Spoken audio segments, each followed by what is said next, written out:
I'm Andrew. And I'm Stella. Welcome to Progressive Devilry.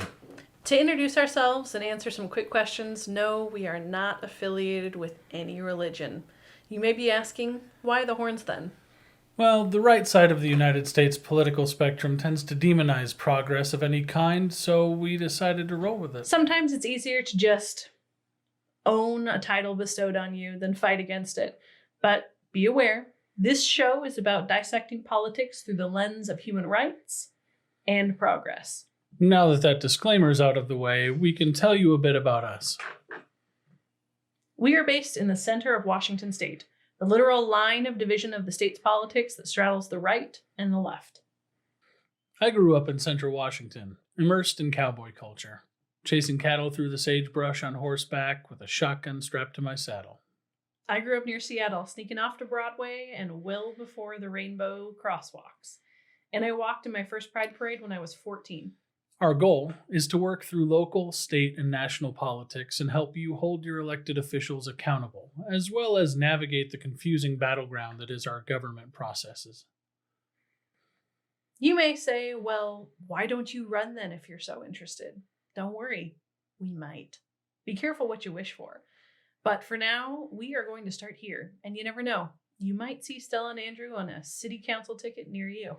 Look, we want to help fix things. No matter how you look at it, right or left, our system is broken and regularly corrupt, with very few exceptions. We know no one is perfect, but everyone should be held accountable for their actions. Nothing could have brought that into sharper focus than the second impeachment trial of former President Trump. Nobody won with that trial, and everyone was upset. But they couldn't just ignore the insurrection because everyone was watching.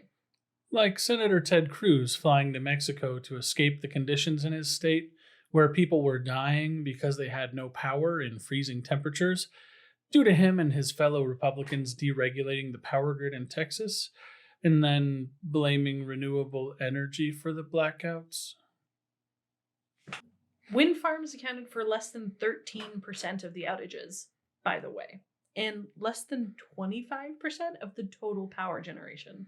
Primary cause of the shutdown actually lies with natural gas, which makes up more than 50% of power generation and was not subject to state or federal regulations that could have prevented it from going offline.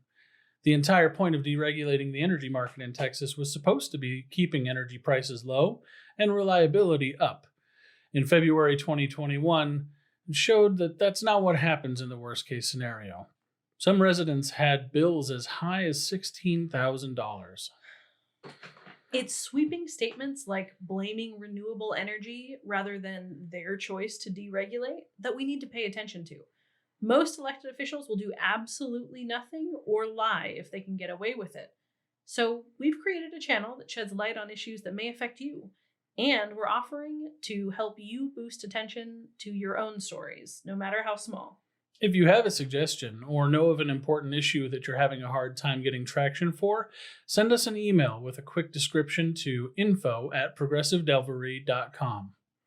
Our call to actions will be termed #DevilYourReps and #DevilYourSenators. Look for it on Twitter, YouTube, Facebook, and Instagram.